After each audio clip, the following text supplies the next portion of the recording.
येणाऱ्या काळामध्ये आपल्याला शांत बसता कामा नये. अरे धनगरांनो, तुमची पेटी तर पेटत नाही, परंतु येणाऱ्या काळामध्ये आपल्याला तुमच्या जवळ जेवढं काही आहे तेवढं करा आणि एकदा होऊन जाऊन द्या. जे व्हायचं ते मागा पुढे बघायचं नाही. आता जे काय करायचे ते समान या ठिकाणी करून आपल्याला एसटी आरक्षणाची कसल्याही परिस्थिती एसटी आरक्षणाचं सर्टिफिकेट आपल्या लेकरांना आपल्या धाराशिव जिल्ह्यातील इटकळ या ठिकाणी या धनगर बांधवांचा जे आहे अतिशय आक्रमक सरकारच्या विरोधात जे आहे रस्ता रोक आंदोलन करण्यात आला होता. काय एकंदरीत आजच्या प्रमुख मागण्या होत्या तुमच्या? आमच्या प्रमुख मागण्या, आमचं एसटीचं प्रमाणपत्र मिळालं पाहिजे. आमची मागणी 70 वर्षी मागणी आहे. आम्ही मागणी करतोय, पण सरकार आमचं डोळे झाक करतंय म्हणून आम्ही सरकारी विरोधात रस्ता रोक आंदोलन केले. बांधवांचं आरक्षण आमच्या हक्काचं. सरकारच्या काय अल्टिमेट दिला तुम्ही आज? आमची शासनाला एवढीच विनंती आहे, आदरणीय देवेंद्र फडणवीस साहेब मुख्यमंत्री आणि पंतप्रधान नरेंद्रभाई मोदी यांनी धनगर समाजाला आरक्षण देऊ हा वायदा केला होता. डॉक्टर बाबासाहेब आंबेडकरांनी धनगर समाजाला अनुसूचित जमातीचं, एसटीचं, शेड्यूल ट्राईबचं त्या ठिकाणी आरक्षण या ठिकाणी आम्हाला दिलेलं आहे. आमच्या फक्त आरक्षणाच्या अंमलबजावणीची मागणी आहे. जर का दीपक भाऊ बोराडे यांचा उपोषणाचा आजचा 15वा दिवस आहे, जर का त्यांच्या तब्येतीमध्ये कमी जास्त जर झालं तर येणाऱ्या काळामध्ये धनगर समाजाची कूची मुंबईच्या दिशेने असेल आणि सरकारला आमचा निर्वाणीचा इशारा आहे. जर का धनगर समाजाच्या आरक्षणाची अंमलबजावणी नाही झाली तर धनगर समाजाच्या रोषाला या ठिकाणी सरकारला पुढे जावं. कुठेतरी जे आहे सरकारमध्ये तुम्ही आहात, आपण पाहू शकता धनगर समाज जे आहे बोराडे साहेबांना जी पाठिंबा देताना आक्रमक होताना पाहायला मिळतं. सरकारला काय अल्टिमेट देणार आहात? येणाऱ्या काळामध्ये जर दीपक बोराडेला जर का बरं वाईट झालं तर शासनाला आम्ही सांगू इच्छितो या माध्यमातून की शासनानं येणाऱ्या काळामध्ये दीपक बोराडेकडे जाऊन लक्ष त्यांच्याकडे घातलं पाहिजे. एसटीचं आरक्षण धनगर समाजाला दिलं पाहिजे. कारण देवेंद्र फडणवीस साहेबांनी पहिल्या कॅबिनेटमध्ये म्हणले होते की एसटीचं आरक्षण आम्ही या सभागृहामध्ये मांडून आम्ही एसटीचं आरक्षण देऊ, पण आजपर्यंत दिले नाही. शासनाने याची दखल घेतली पाहिजे.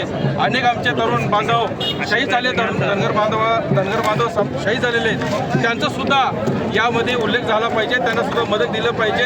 अनेक आमच्या धनगर बांधवावरती केसेस झालेले आहेत, ते केसेस सुद्धा या शासनाने मागे घेतली पाहिजे. या माध्यमातून आम्ही तुम्हाला सुचवतो. मराठा समाजाचे गुन्हे मागे घेऊ शकतात, तर मग धनगर समाजाचे काय नाही असं धनगर समाजाची एखादी मागणी होताना पाहायला मिळते. दादा, तर तुमची मागणी मान्य नाही झाली तर येणाऱ्या काळामध्ये सरकारचं काय भूमिका असणार आहे?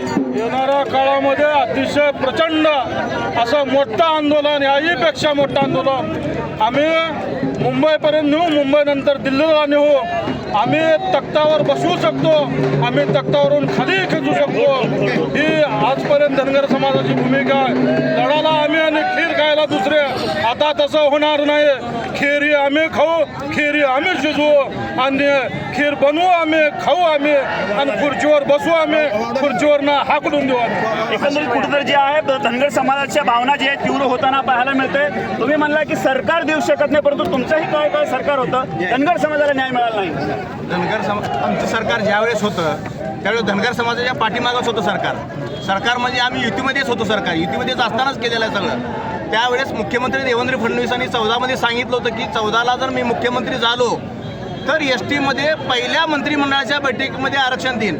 ते आमची फसवणूक केलेली आहे. पण माझं एकच म्हणणं आहे आता की आत्ता जर सरकार तुम्ही आहेत, मुख्यमंत्री तुम्ही आहेत, आत्ता जर तुम्ही एसटीमधलं आरक्षण जर नाही दिलं, एसटीचं आरक्षण जर आता नाही दिलं तर तुम्हाला समाज माफ करणार नाहीत का? तर ह्या समाजानेच तुम्हाला मुख्यमंत्री केलेला आहे. त्यामुळं तुम्ही जर आरक्षणाचा प्रश्न जर नाही सोडवला एसटीचा तर तुम्हाला समाज माफ करणार नाही. एकंदरीत अशा पद्धतीने भावना आहेत बाया. एकंदरीत जे आहे सरकार म्हणजे तुम्ही, सरकार तुमचं आहे. जर तुमची मागणी मान्य नाही झाली तर भूमिका काय असणार आहे? जर का सरकार जरी आमचं असेल, परंतु आमचं सरकारला एक अल्टिमेटम आहे की फडणवीस साहेबांनी सांगतात की आम्हाला अभ्यास महत्त्वाचा आहे, त्याच्यावरती अभ्यास करणं गरजेचं आहे. परंतु आम्हाला सांगायचं आहे त्यांना गेली 60 ते 65 वर्षापासून आपण पहिल्यांदा म्हणलं होतं की पहिल्या कॅबिनेटमध्ये आपण धनगर समाजाला आरक्षण एसटीचं अंमलबजावणी करू.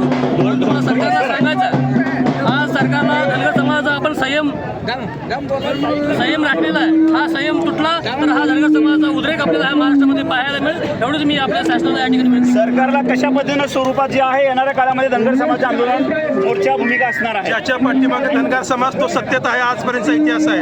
धनगर समाजाची सरकारनं जर दिशाभूल केली, धनगर समाजाला जर वेठीस धरलं तर या सरकारला धनगर समाज किंमत मोजावं लागेल. म्हणून मी सरकार सरकारला या माध्यमातून विनंती करतोय, काँग्रेस असेल, भाजप असेल, शिवसेना असेल, या सर्व पक्षांनी आजपर्यंत धनगर समाजाची फसवणूक केली आहे. म्हणून माझा टीव्हीच्या माध्यमातून विनंती आहे सरकारला की आमची मागणी रास्त आहे. आम्ही खरंच एसटीमध्ये त्याची फक्त अंमलबजावणी करण्याची गरज आहे. म्हणून माझी सरकारला विनंती आहे की आपण तात्काळ अंमलबजावणी एसटी आरक्षणाची धनगर समाजाच्या बाबतीत करावी. आमचा निर्णायक लढा अंतिम टप्प्यात आलेला आहे. आम्ही आमच्या हक्काचं वक्तव्य कुणाचं घेत नाही आणि आजपर्यंत धनगर समाज सत्ताधारी पक्षाच्या पाठीमागे राहिला आहे. आमची विनंती आहे की टीव्हीच्या माध्यमातून धनगर समाजाला आपण आरक्षण द्यावं.